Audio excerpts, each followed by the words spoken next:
Royal Enfield ने हाल ही में एक ऐसी बाइक लॉन्च करी है जो रॉयल एनफील्ड लवर्स के अंदर एक बहुत ही ज़्यादा हाइप क्रिएट कर रही है। ये है रॉयल एनफील्ड की ग्वान क्लासिक 350। अब ये बाइक कैसी बाइक है, क्या ये बाइक आप लोग के लिए सही रहेगी? लेकिन देखने में तो बहुत अच्छी लगती है, लेकिन भाई कुछ ऐसी प्रॉब्लम्स इस बाइक के अंदर हैं, कुछ ऐसे इंप्रूवमेंट एरियाज़ हैं जो आपको पता होना चाहिए इस बाइक को ख़रीदने से पहले। क्योंकि आपने रिव्यूज़ में देखा होगा सारी चीज़ें इसके अंदर अच्छी सुनाई दे रही होंगी, लेकिन कुछ चीज़ें ऐसी भी होती हैं जो शायद आप लोग को जब तक आप लोग कॉइन का दूसरा फेज़ नहीं देखते हैं नहीं पता चलता है कि भाई कॉइन के अंदर हेड भी है और टेल भी है। तो आपने फिलहाल टेल देखा होगा जहाँ पर अच्छाइयाँ नज़र आई होंगी, लेकिन अब मैं आपको कुछ हेड्स दिखाने वाला हूँ, कुछ प्रोज एंड कॉन्स दिखाने वाला हूँ, दोनों सिक्के के पहलू दिखाने वाला हूँ कि भाई क्या इसके अंदर अच्छाइयाँ हैं, क्या कमियाँ हैं, जो एक ऐसे इंप्रूवमेंट एरिया भी हो सकते हैं जो शायद इसके आने वाले मॉडल्स में ठीक हो जाए। लेकिन फिलहाल जो ये नया मॉडल आया है इसके अंदर क्या वो चीज़ें हैं जो आप लोगों को पता होनी चाहिए। आइए सारी चीज़ें बताता हूँ अनबायस्ड होके रॉयल एनफील्ड क्लासिक ग्वान 350 की सभी details and pros and cons के बारे में।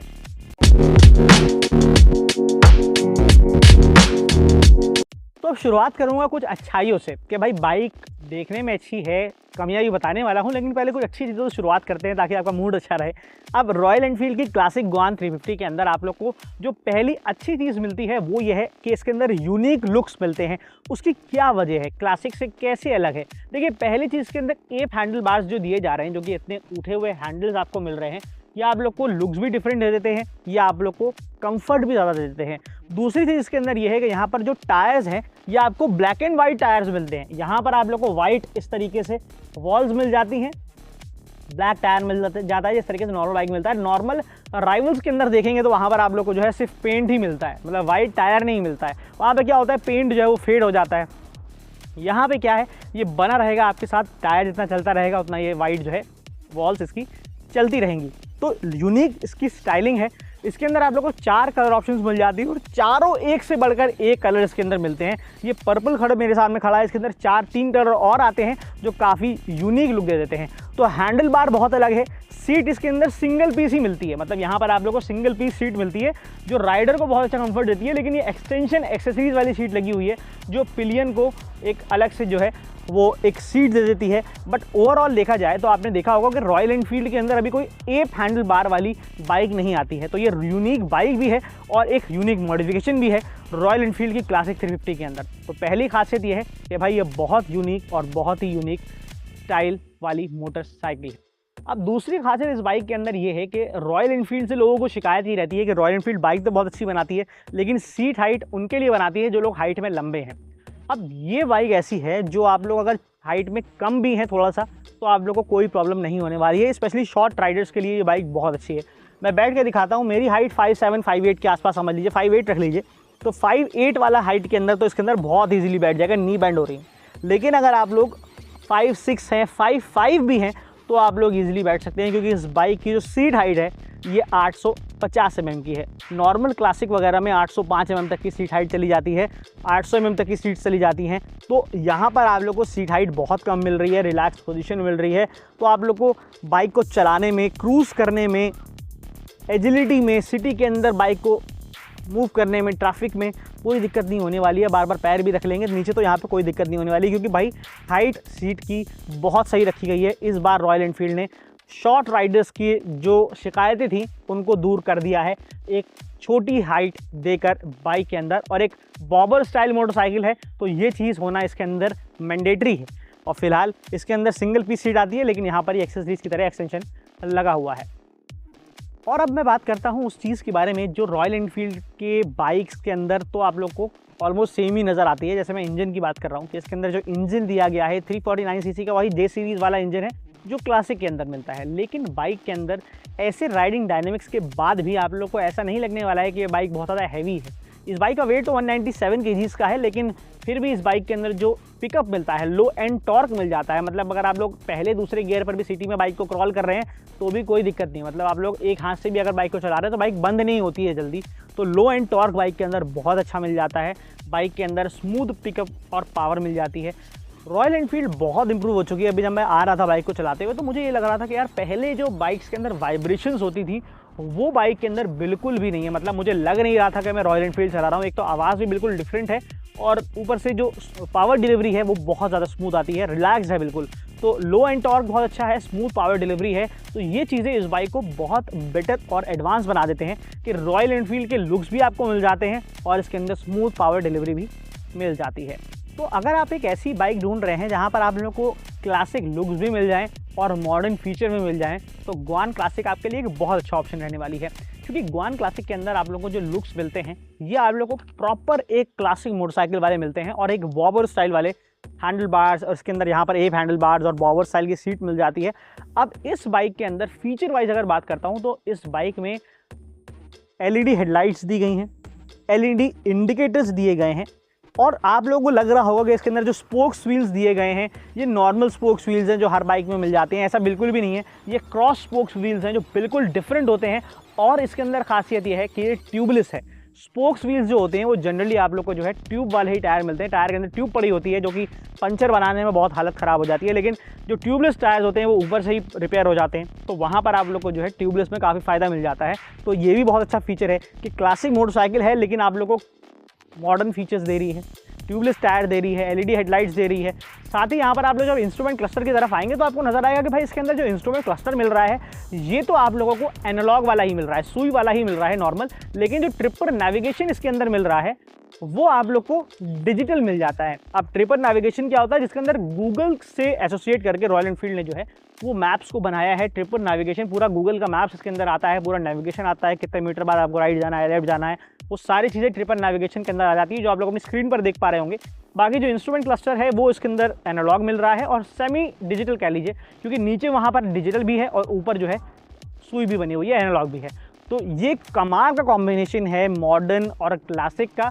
तो ये बाइक कहना गलत नहीं है, ग्वान क्लासिक एक कमाल का कॉम्बिनेशन रहने वाली है मॉडर्न और क्लासिक बाइक का। साथ ही बाइक की रोड प्रेजेंस भी बहुत अच्छी है। जब आप लोग सड़क पर बाइक को चलाते हैं तो ये बहुत ज़्यादा आई बॉस जो है अपनी तरफ खींचती है, क्योंकि ये एक डिफरेंट दिखने वाली बाइक है। कलर इसके अंदर 4 यूनिक कलर्स आते हैं, ये भी पर्पल कलर बहुत यूनिक है और यहाँ पर हैंडल बार भी बहुत डिफरेंट मिलता है।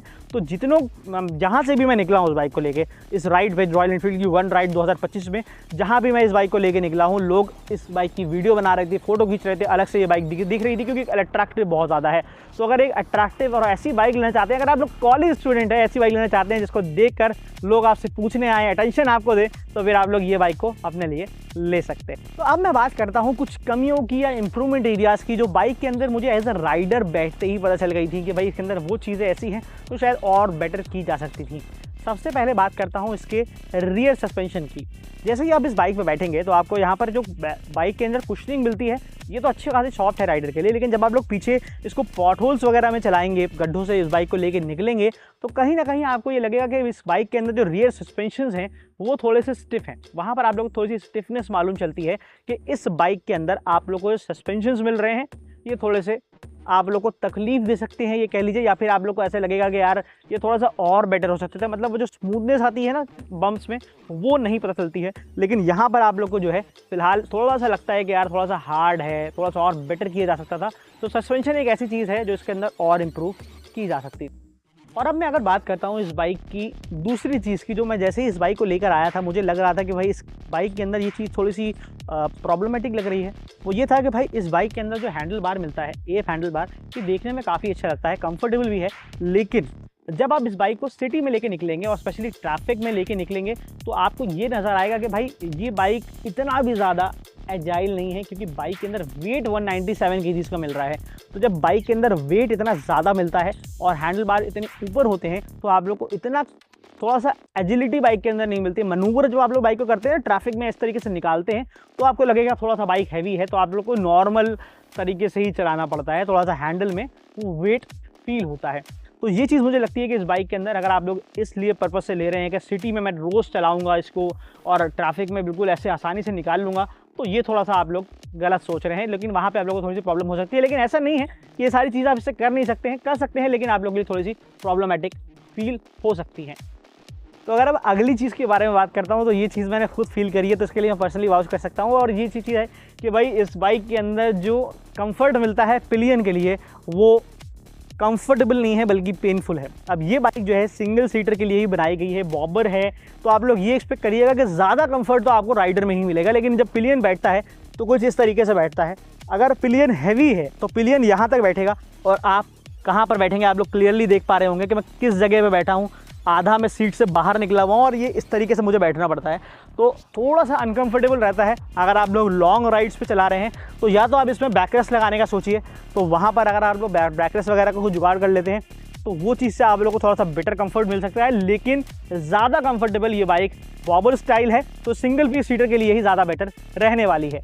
तो अब रॉयल एनफील्ड की जो भी बाइक लेता है वो ये ज़रूर सोचता है कि भाई रॉयल एनफील्ड की बाइक है तो टूरिंग के लिए बहुत अच्छी होगी। तो क्या ये बाइक टूरिंग के लिए अच्छी है? देखिए, उस चीज़ का पहला जवाब मैं देना चाहूँगा कि भाई अगर आप सिंगल राइडर हैं तब तो ये आपके लिए बहुत अच्छी है, लेकिन अगर आप लोग पिलियन के साथ राइड करने की प्लान कर रहे हैं, देखिए क्या होता है कि जब आप लोग हाईवे पे चलाते हैं तो आप लोग बाइक को क्रूज़ भी करते हैं 80, 90, 100, तो अगर आप लोग 100 से ऊपर इसको राइड करेंगे तो आपको ये फील होता है कि भाई हैंडल जो है वो काफ़ी ऊपर है, जिसकी वजह से कभी कभी अगर जो पॉट होल्स आते हैं जिस पर आप लोग ध्यान नहीं दे पाते हैं, वहाँ पर कभी कभी हाथ आपका हट भी सकता है।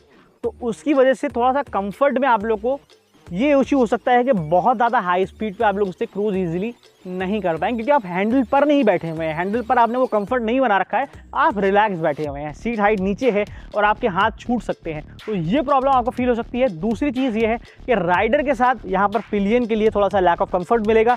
तीसरा, इस बाइक के अंदर हैवी वेट है, 197 kg की ये बाइक है और 350 cc है, पावरफुल बहुत है, दमदार बहुत है, लेकिन क्रूज़ करने के लिए भी अच्छी है। लेकिन जहाँ पर कंफर्ट की बात आएगी तो सिंगल सीटर के लिए बेहतर रहेगी, और हैंडल बार्स भी हैवी फील होते हैं, और सिटी में भी आप लोग को ये एजिलिटी इसके अंदर नहीं दिखाई पड़ेगी। तो ये सारी चीज़ें हैं, और ये चीज़ें कंसीडर करने के बाद ही मेरे हिसाब से रॉयल एनफील्ड के अंदर और भी बहुत अच्छी बाइक्स आती हैं जो कस्टमर्स के हिसाब से ही कस्टमाइज़ करी जाती हैं।